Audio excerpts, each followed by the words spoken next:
Welcome along, fellow time travelers. This time around, we're going to check out the history of American diners. Before I begin, please like and share the show and subscribe to my channel and hit the notification bell. Now let's begin our journey. The American diner, a cultural institution synonymous with comfort, community, and nostalgia, emerged in the late 19th century and became a defining feature of the U.S. landscape by the mid-20th century. Rooted in practicality and accessibility, diners offered a unique blend of affordable fare, social interaction, and distinctive design. Sleek chrome, neon accents, and Googie-inspired flourishes that made them beloved hubs before 1960.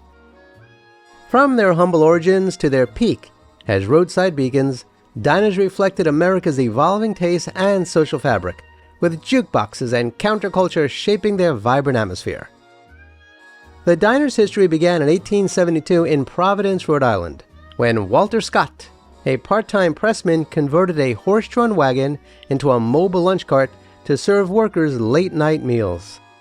These early night lunch wagons catered to urban laborers, offering simple options like baked beans, oatmeal, and apple pie served through a window. By the 1890s, manufacturers like Worcester Lunch Cart Company, I probably pronounced that wrong, standardized prefabricated designs, creating portable, narrow structures resembling train dining cars, hence the term diner.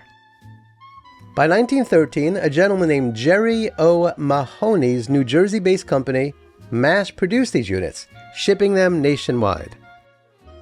Diners proliferated along highways as car culture boomed in the 1920s, serving truckers, travelers, and locals.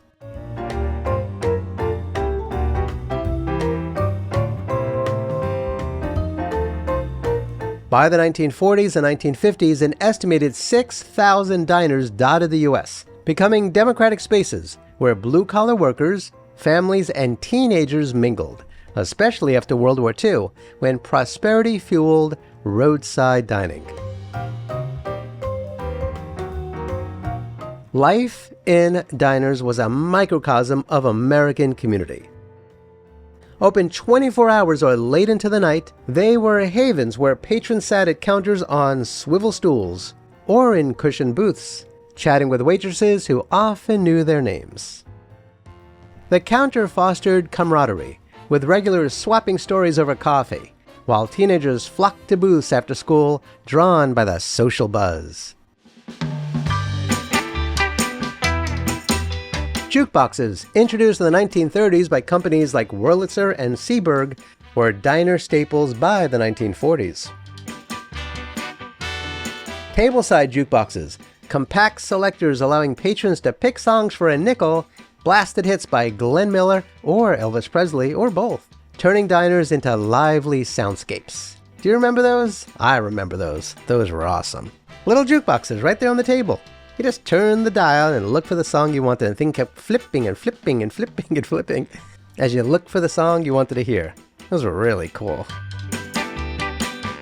These machines, adorned with chrome and glowing tubes, were as much decor as entertainment, amplifying the diner's role as a cultural hub where music and conversation intertwined. Interestingly, vegetarian dishes dominated early diner menus due to affordability and broad appeal, especially during the Depression when meat was costly. Staples included grilled cheese sandwiches served on white bread with melted cheddar, often paired with tomato soup for dipping. Come on, you've dipped grilled cheese into tomato soup, haven't you? Let me know in the comments below. Vegetable soups, like creamy mushroom or lentil, were hearty standbys, while macaroni and cheese, baked with a breadcrumb crust, offered comfort. Breakfast, served all day, featured oatmeal with brown sugar, fluffy pancakes with maple syrup, and egg dishes like omelets stuffed with onions, peppers, and cheese. Am I making you hungry? Sides included crispy hash browns, coleslaw, and fries, often hand-cut and fried in vegetable oil. Desserts were a draw: apple pie with a lattice crust, rice pudding sprinkled with cinnamon, or milkshakes blended with fresh fruit like strawberries. Menus varied regionally. Southern diners offered grits with butter, while northeastern ones served baked beans with molasses. Coffee, brewed strong and poured endlessly, was the universal constant, tying together the diner's role as a social anchor. Pre-1960 diner design was a marriage of function and flair, evolving from utilitarian wagons to architectural icons.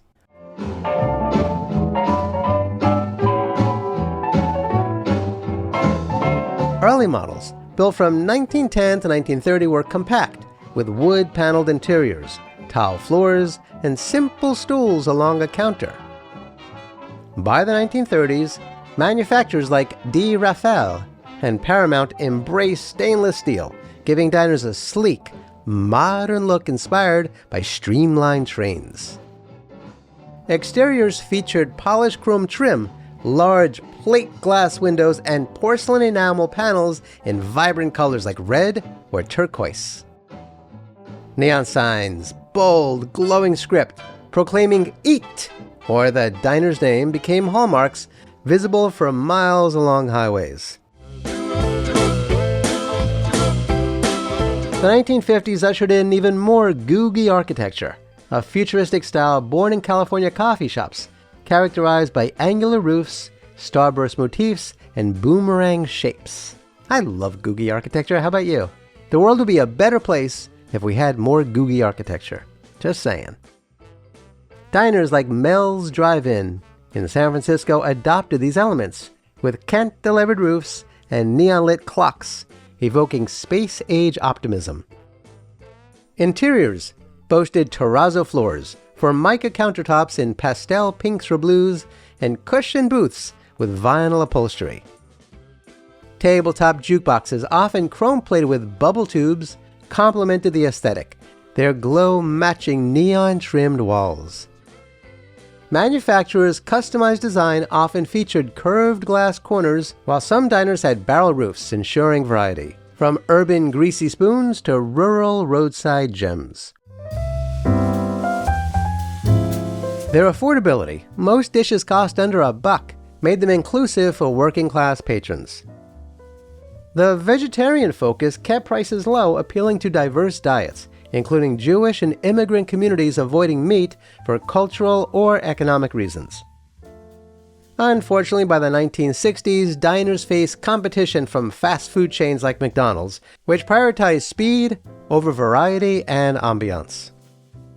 Yet, their pre-1960 peak, with chrome gleaming under neon and jukeboxes humming, cemented their legacy.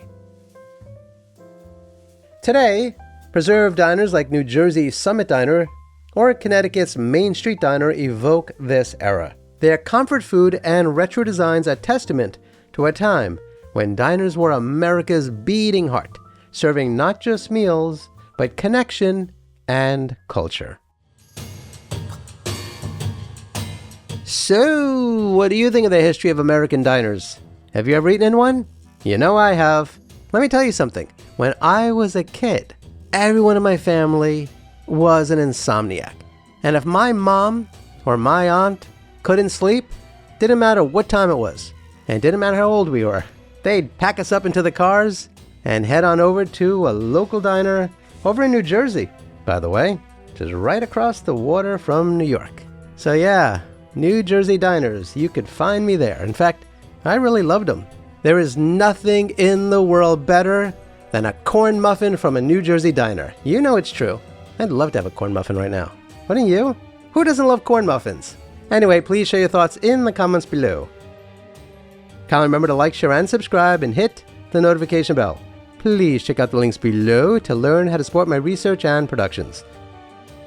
This channel is sponsored by CampfireShop.com. Do me a favor and check them out. And buy some awesome candles, herbal supplements, teas, corn muffins, just kidding, and more. And do yourself a favor and go to a local shelter and adopt a cat or a dog or both. You and they will be very glad that you did. Until next time, especially if you're driving to a local diner, I wish you safe travels on all your journeys.